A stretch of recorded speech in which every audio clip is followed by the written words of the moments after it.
नमस्कार, TV 20 news में आप सभी दर्शकों का स्वागत है। मैं हूं आपके साथ अशोक वर्मा। कोरोना के बढ़ते ग्राफ को देखते हुए आप अपना ख्याल रखें। अब रुख करते हैं खबरों की तरफ। कोरोना की द्वितीय लहर के बढ़ते संक्रमण के दृष्टिगत पूर्व आईएएस पीएमओ एमएलसी ए के शर्मा की अध्यक्षता में सर्किट हाउस के सभागार में कोविड-19 प्रबंधन के संबंध में बैठक संपन्न हुई। एमएलसी ए के शर्मा ने कोरोना के संक्रमण को कम करने के संबंध में जिलाधिकारी को निर्देश दिया कि जो सर्विलांस टीम और निगरानी समिति आरआरटी टीम बनाई गई है उसको रीऑर्गेनाइज करते हुए बराबर मॉनिटरिंग करते रहें।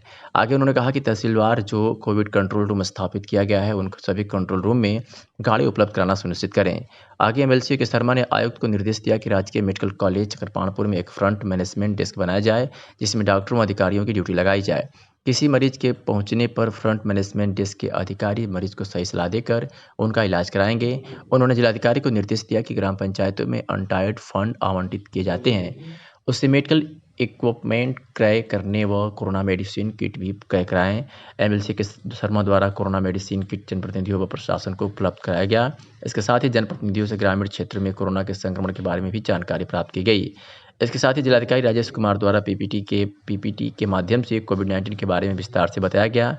उन्होंने कहा कि कुल positive case 10,063, active case 4,392, home isolation में 4,034, कुल सैंपलिंग 1,57,313 कराई गई है। आरआरटी 54, निगरानी समिति शहर क्षेत्रों में 172 और ग्रामीण क्षेत्र में 1,858 व सर्विलांस टीम 3,550 लगाई गई है। इसके साथ ही प्रत्येक ब्लॉक पर गाड़ी की व्यवस्था 36 एम्बुलेंस, 26 वाहन, 35 स्टैटिक बूथ बनाया गया है। आगे जिलाधिकारी ने बताया कि राजकीय मेडिकल कॉलेज में 300 ऑक्सीजन बेड, 60 आईसीयू बेड, 100 शैय्या बेड, अतरौड़िया में 100 oxygen bed, 4 ICU bed, Lifeline hospital में 100 oxygen bed, 5 ICU bed, Rama hospital में 70 oxygen bed, 2 ICU bed, Vedanta hospital में 50 ऑक्सीजन बेड, 4 आईसीयू बेड व साई अस्पताल में 60 ऑक्सीजन बेड व 6 आईसीयू बेड। इस प्रकार 880 ऑक्सीजन बेड व 97 आईसीयू बेड की व्यवस्था की गई है। इसके साथ ही रेलवे बस स्टैंड पर कोरोना की जांच हेतु 7 टीम लगाई गई है एवं जिले पर समस्त तहसीलों में 7 ग्राम पंचायतों में 1,858 क्वारंटीन सेंटर बनाया गया है। इस अवसर पर आयुक्त आजमगढ़ विजय विश्वास पंत, जिलाधिकारी राजेश कुमार, पुलिस अधीक्षक सुधीर कुमार सिंह, एसपी ट्रैफिक सुधीर जायसवाल, मुख्य चिकित्सा अधिकारी डॉक्टर ए.के. मिश्रा, राजकीय मेडिकल कॉलेज चकरपाणपुर के प्रधानाचार्य सीएमओ डॉक्टर वाई.के. राय आदि उपस्थित रहे। काफ़ी हद तक नियंत्रण में है। मैं वाराणसी में काम करते हुए मऊ आजमगढ़ मंडल के जिलों से भी संपर्क में था और माननीय कमिश्नर श्री विजय पंत साहब से, यहाँ के डीएम से, आजमगढ़ के डीएम, मऊ के डीएम, बलिया के डीएम से मैं लगातार संपर्क बनाए हुए था और जो मेरे से मदद हो सकती थी वो मैं करता रहा हूँ। लेकिन आज मुझे लगा कि प्रत्यक्ष चल करके अपने उन जिलों को जरा देखा जाए क्या स्थितियाँ हैं। तो मैं सुबह मऊ आया और मऊ में भी जिलाधिकारी, एसपी और सीएमओ से बात हुई। हॉस्पिटल की भी, जिला अस्पताल की भी मैंने मुलाकात लिया। वहाँ जो कुछ करने जैसा जो हो रहा है, बहुत अच्छा काम हो रहा है। सभी अधिकारी बड़े उत्साह से, बड़े कमिटमेंट से लगे हुए हैं। वहाँ भी देखा और वहाँ बातचीत हुई। कुछ जो करने जैसा काम है वो किया जाएगा। उसी प्रकार भी थोड़ी देर पहले मैं आजमगढ़ आया। वैसे मैं ये भी कह दूं कि यहाँ के मंडल कमिश्नर से मैं हमेशा लगातार संपर्क में रहता हूँ और रात दिन हमारी बात होती रहती है, डीएम साहब से भी बात होती रहती है।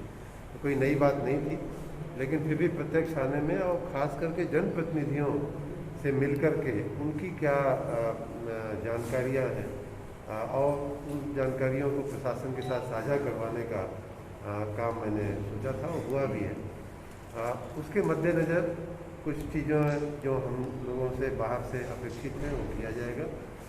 दवा का या ऑक्सीजन की जो आपूर्ति है पिछले दिनों में बहुत बढ़ी है, लेकिन फिर भी उसको और भी बढ़ाने की शायद आवश्यकता है तो बढ़ाई जाएगी। और जहाँ तक अधिकारियों के मनोबल का सवाल है, आत्मविश्वास का सवाल है, बहुत बढ़ा है और इन्होंने बहुत अच्छे से संयोजन करके, बहुत अच्छे से संगठन करके सब अच्छा आयोजन किया है। मैं उनको साधुवाद देता हूँ, बधाई देता हूँ। अपने तरफ से जो चीज़ें करने जैसी हैं वो की जाएंगी आने वाले दिनों में। अभी आपने देखा हमने दवाओं के कुछ किट प्रशासन को भी दिए, भारतीय जनता पार्टी के अपने कार्यकर्ताओं को भी दिए और बलिया ज़िले के लिए भी कुछ किट रखी गई। उसी तरह से मऊ में भी दे करके आया हूँ।